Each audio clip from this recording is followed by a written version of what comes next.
is Nelson Olmsted. Sleep no more.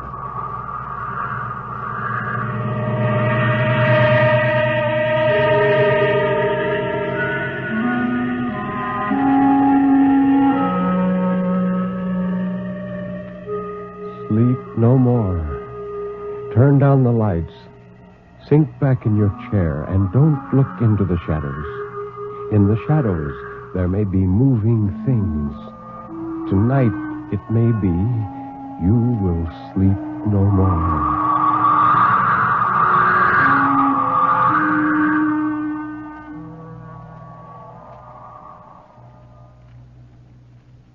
Good evening. This is Ben Grauer introducing tonight's Tale of Terror, told by Nelson Olmsted on the National Broadcasting Company's presentation of Sleep No More. The story of terror can be as simple as a sheeted ghost rattling chains. It can be a complex and hidden world of horror, lurking in such unholy dimensions as only the dead and the moonstruck can glimpse. Or it can be those terrible, fathomless shadows which lie buried deep in the primitive mind of civilized man. And for this evening, well, Nelson Olmsted, tell us about this evening's story. Thank you, Ben. The first is a strange and touching little story by one of our finest writers, Zona Gale. I'm sure before it's over you'll sympathize with Ernie Mendenhall as much as I do. The story is called simply Evening.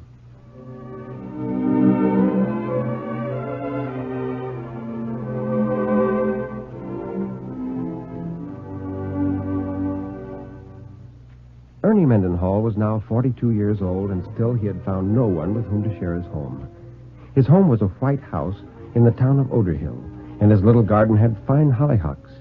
For 4 years, since the death of his parents, he'd lived there alone, and in those 4 years he had bought now and then a piece of old furniture or a rug or some small article for his house. Every time that he did this, the neighbors would say, Ernie Mendenhall must be going to get married. But so far, he hadn't married. He earned his living as a part-time secretary for a writer who lived in the edge of the town.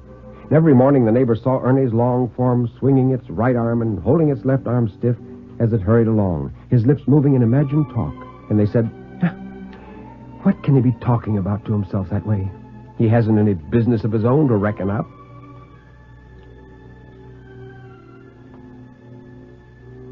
One summer weekend, the writer had a house party, and Alla Vintran was his guest. On Sunday morning, she walked into the library where Ernie was working.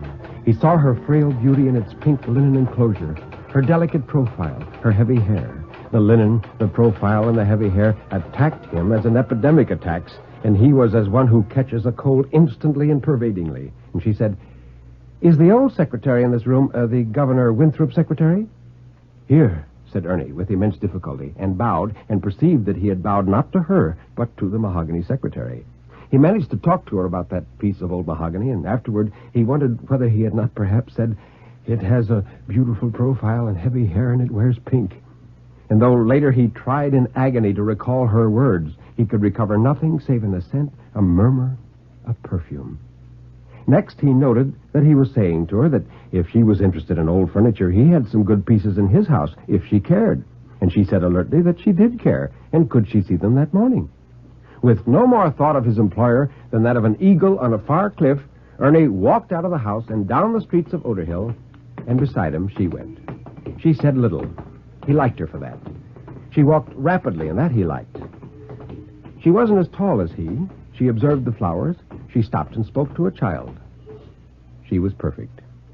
Thanking God for an upbringing which had forced him to keep order in his house, he opened his front door and led her in upon the hooked rugs, the cherry chairs, and the one piece of rosewood. And it was before this melodeon of rosewood that Alla Vintran paused at last, then sat, pulled out the stops, and pressed from the reluctant instrument its few remaining tones. And at the sound of music played by her in his home, Ernie's years of waiting cried from his throat these words, Could you stay? Could you live here? Could you be my wife? And this he didn't hear himself saying from a distance. No, for he was in the very words themselves. She looked around the room, small, sweet, and colored, and at the hollyhocks motionless beyond the glass. Why not she said.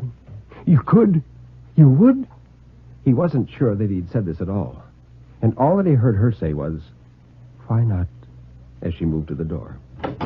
He walked beside her under the maples and told her about his life. Always he had wanted to tell somebody about his life. And when he had tried, his confidant had looked at him. Eyes could be puzzled, amused, disdainful. Alla didn't look at him. She merely walked beside him and listened. Would you marry me? Ernie said when he was done. Why not? She said again, with immense sadness.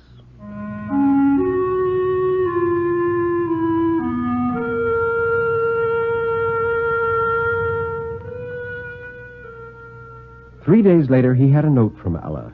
It read, and I know exactly how you're feeling because you spoke so. I have asked one or two men to marry me and wished afterwards that I hadn't spoken. But you mustn't mind. Those 42 years in Oda Hill, you're likely to ask anybody, anywhere. I did mean to speak to you about that melodeon. I assume that those things are for sale, and if the melodeon is at all within my reach, I should like very much to buy it. Every day, the neighbors saw Ernie's long form as it hurried along, his lips moving in imagined talk with someone. He was writing to Alla Vintran, composing his letters as he walked the streets. He was telling her of his life, its routine, its emptiness. These letters he dared to write out. And when her bread and butter letter came to the writer, Ernie copied the address, and it burned on his bureau. One night, when it rained, he took out his letters to her, read them over, selected the mildest, addressed it, carried it in his pocket for days. One day, when he had an attack of influenza, he took the letter from his pocket and mailed it. As soon as the letter was mailed, he fashioned her reply, many replies. She would be kind, she would be cold, she would be cruel. All these replies he wrote in his mind. When days passed and no reply came, he said to himself that she'd gone abroad. And when his letter reached her at some lonely foreign place, how touched and warm she would be that he had remembered. He thought that she would write, My dear friend, you move me greatly. Once he had taken down that sentence dictated by the writer. My dear friend, you move me greatly. No answer came, but when he was at home for a week with Lumbago, he chose another of his letters to her and mailed that. In all, Ernie sent off 6 letters, but the mails he knew were uncertain.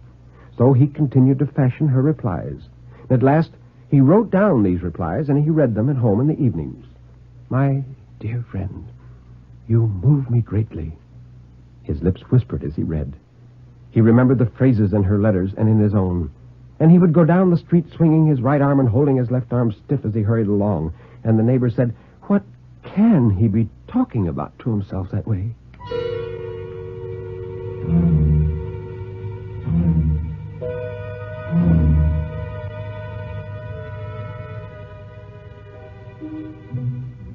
One night, sitting alone by a stove, going over one of her replies, it occurred to Ernie Mendenhall that he was tired of those things he was saying as having come from her. Even, my dear friend, you move me greatly, had become tiresome by repetition.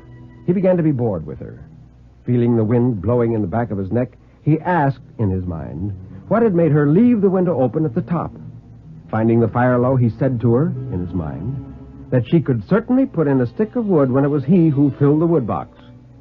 The next morning, when he watered a favorite plant, he saw that water had dripped down on the rosewood melodeon, and he cried reproachfully, You, who pretend to care for this rosewood melodeon, what have you ever done to protect it? But at that, she answered up quite tartly, and he was startled and hastened out of the house. He found that his homecomings had acquired a new fascination.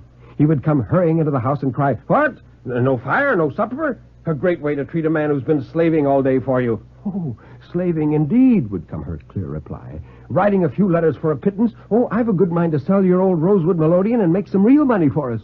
And at that, he would fly into a rage and then grow sullen and would eat no dinner. Actually did eat none. And he imagined Alla Vintran Mendenhall cooking a steak savory with onions and eating it all alone. Occasionally, he would smile at himself awkwardly, but less and less often.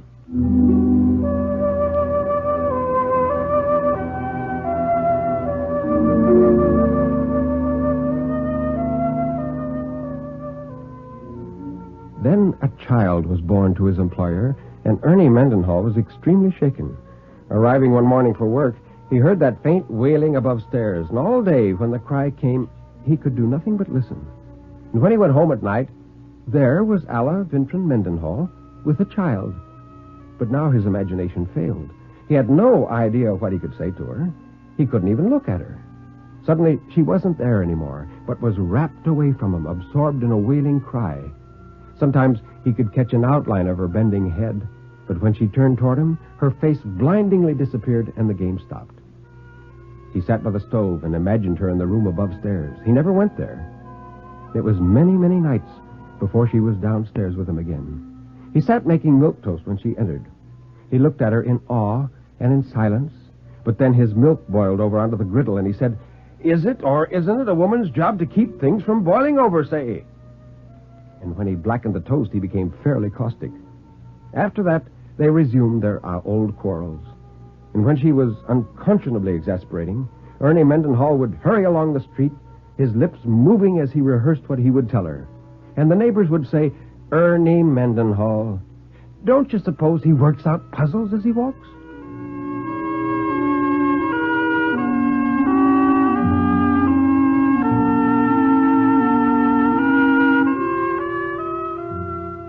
As the holidays came near, he wandered about in the shops of the little town, thinking of a gift for her and one for the child. But when he touched this or that, it seemed not worthy of them. He bought one little gift, a vase to stand in her melodeon. He thought of it as her melodeon. And on Christmas Eve, he filled the vase with roses and watched her bend above it with the child. And he thought, maybe they meant something like this about Christmas. Maybe it has something to do with somebody being born, not of the flesh. But this he dismissed as unlikely. He prolonged the evening, became involved in dressing an imaginary tree, very tall, and ended in disagreeing with her about having so much tinsel stuff all over everything. He found the fire out and went to bed annoyed by her obstinacy and her carelessness. But he woke once and smelled the roses. In the holiday week, he came dragging home from his work one dim afternoon, and as he approached his house with its white folded spruces, he felt a sense of utter weariness at the look of it. At once he knew this to be the weariness of the end of the game. He understood that the game had played itself out. He didn't know why exactly, but it was over. All was over, the funeral, all. And he entered upon his house as it had been before ever he had seen her.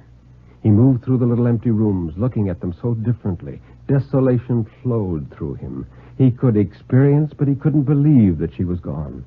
In his mailbox, a letter waited. Before he opened it, he knew her touch. Alla Vintran wrote, "Dear Sir, is the Rosewood Melodeon still for sale? I was married in the spring, and now that we are furnishing our house..." And he replied, "Dear Madam, the Rosewood Melodeon is not for sale. I wish to keep it on account of its associations." He went into the white evening and posted the letter at the box where he'd posted all the others, which she must have received.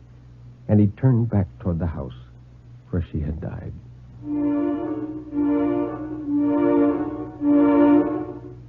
He had fallen in love, experienced domesticity, been bored by it, and was left alone in Christmas week with the child whom none had ever begotten. He recounted these things to himself as he walked, and the neighbors, seeing him, said, "Ernie Mendenhall, he's always talking away about something."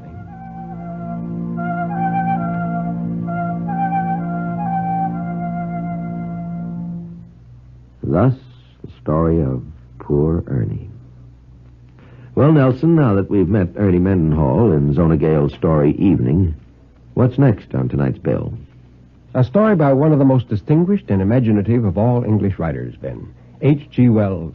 The story is all about a most unusual flower. In fact, the tale is called The Flowering of the Strange Orchid.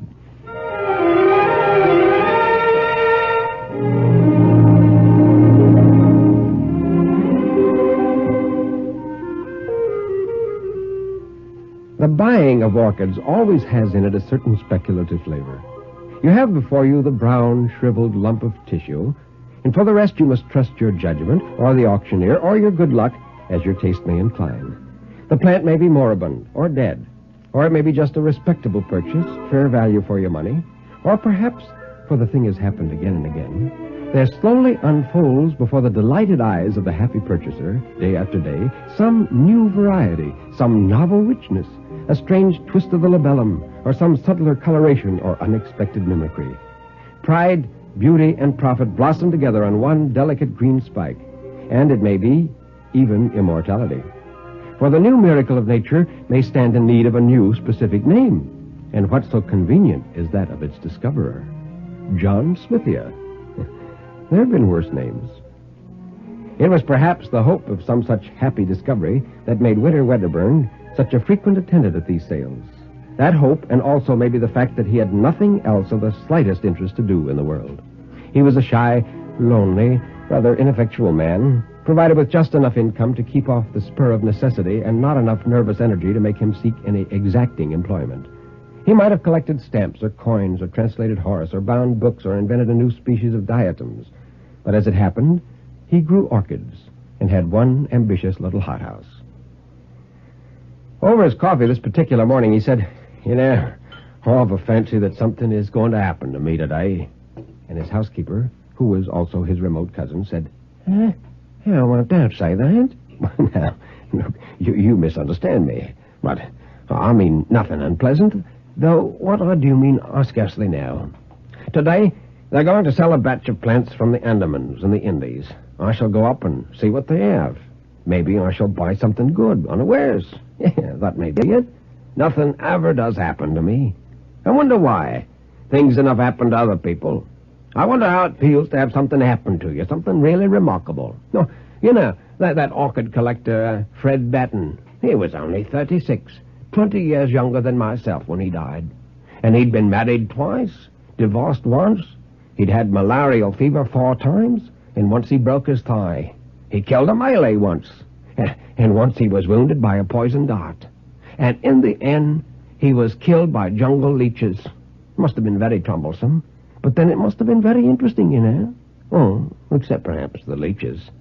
Well, I'm sure it wasn't good for him. I suppose the next thing you'll be saying, you wish you was eaten by leeches.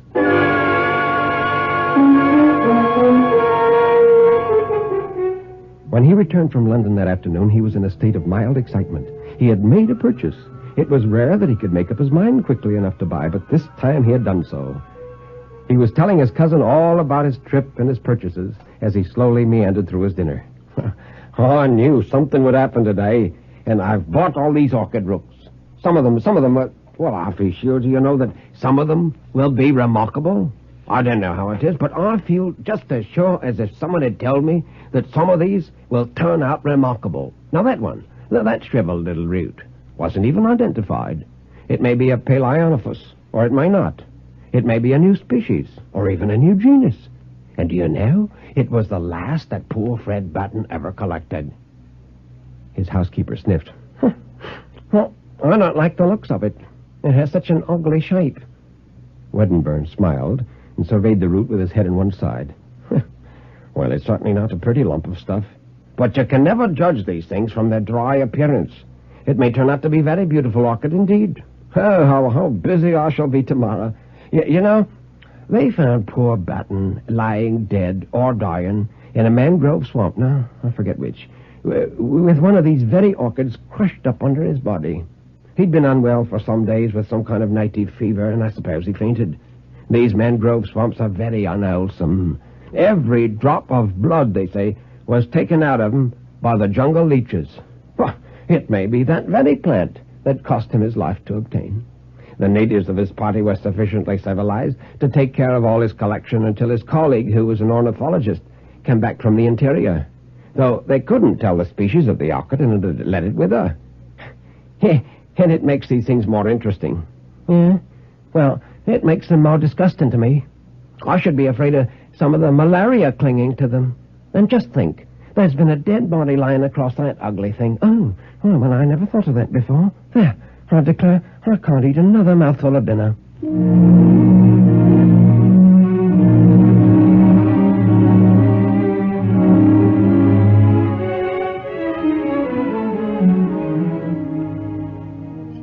The next few days, he was indeed singularly busy in his steamy little hothouse, fussing about with charcoal, lumps of teak, moss, and all the other mysteries of the orchid cultivator.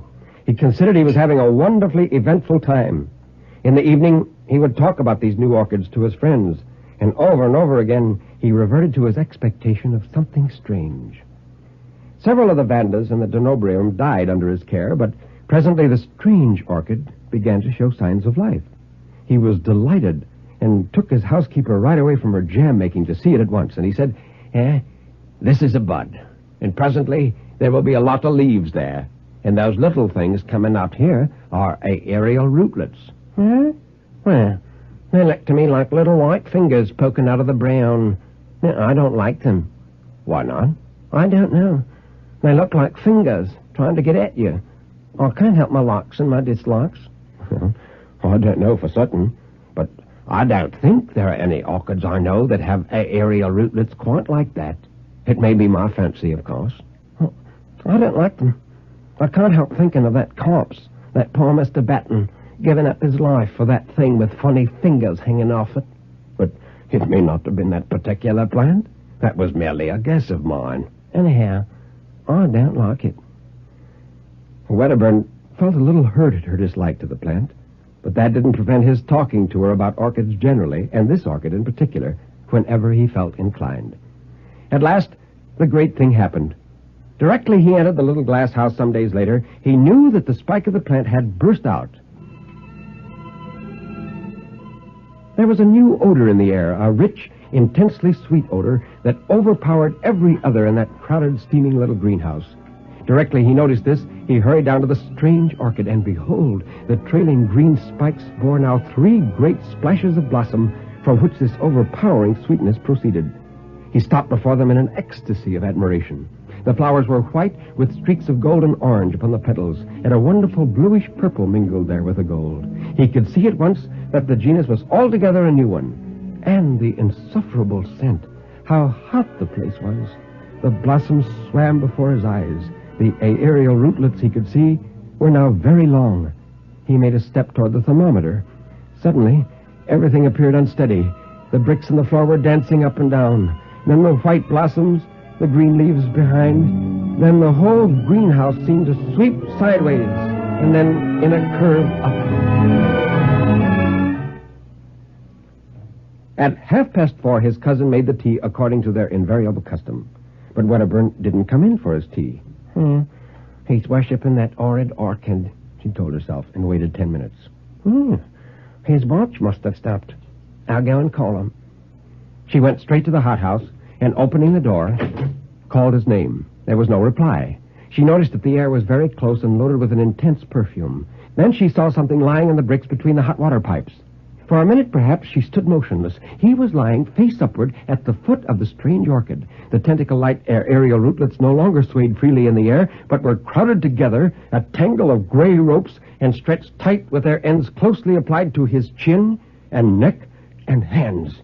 She didn't understand. Then she saw from under one of the tentacles upon his cheek there trickled a little thread of blood. With an inarticulate cry, she ran toward him and tried to pull him away from the leech-like suckers. She snapped 2 of these tentacles, and their sap dripped red. Then the overpowering scent of the blossom began to make her head reel. How they clung to him! She tore at those tough ropes. She felt she was fainting, knew she must not. She left him and hastily opened the nearest door, and after she'd panted for a moment in the fresh air, she had a brilliant inspiration. She caught up a flower pot and smashed in the windows at the end of the greenhouse.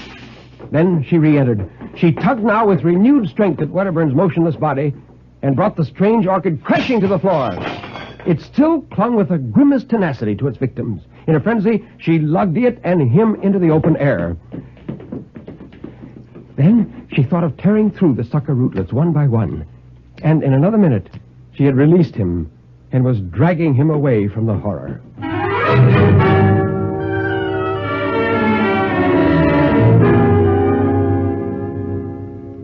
He was white and bleeding from a dozen circular patches. Wedderburn had lost a good deal of blood, but beyond that he had suffered no great injury. They gave him brandy mixed with some pink extract of meat and carried him upstairs to bed. His housekeeper told her incredible story in fragments to Dr. Haddon, and she said, "Come in the orchid house and see." Well, the cold outer air was blowing in through the open door, and the sickly perfume was almost dispelled. Most of the torn aerial rootlets lay already withered amidst a number of dark stains upon the bricks. The stem of the orchid was broken by the fall of the plant, and the flowers were growing limp and broken at the edges of the petals. The doctor stooped toward it. Then, seeing that one of the aerial rootlets still stirred feebly, he hesitated.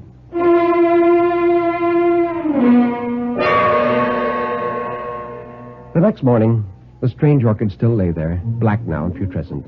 The door banged intermittently in the morning breeze, and all the array of Wedderburn's orchids had shriveled and were prostrate. But Wedderburn himself was bright and garrulous upstairs in the glory of his strange adventure.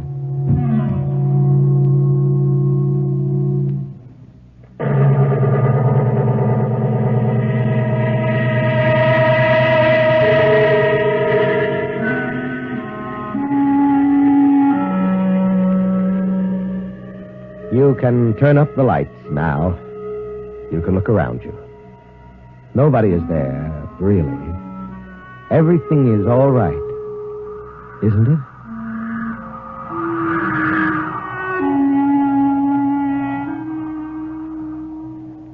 A strange orchid, that was.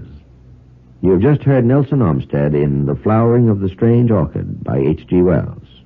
Our first story tonight was Evening by Zona Gale. And now, here is Nelson Olmsted for a curtain call. Nelson? Ben, this is the last of the current series of Sleep No More. It's been a chilling but pleasant experience working with you and with our two great directors, Daniel Sutter and Ken McGregor, and their crews. I want to thank our audience for listening and for writing most welcome letters. If you'd like to hear more, may I suggest my two albums are available at record shops and in some libraries. One album, featuring 6 of Edgar Allan Poe's best stories, is entitled Tales of Terror. The other, featuring 6 classic ghost stories, has the same title as this show, Sleep No More. They are released by the Vanguard Recording Society. Thank you.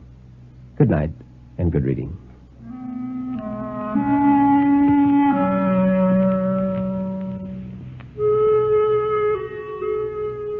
You have been listening to Sleep No More, an NBC Radio Network production directed by Daniel Sutter.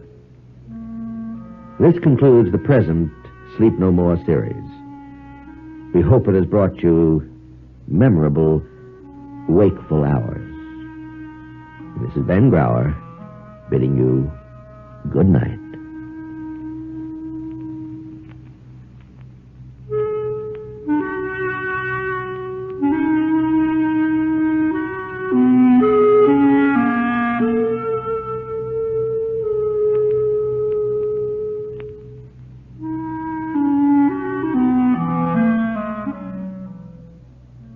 Nightline marks a new era in nighttime entertainment. Hear Nightline with Walter O'Keefe beginning Tuesday on most of these stations.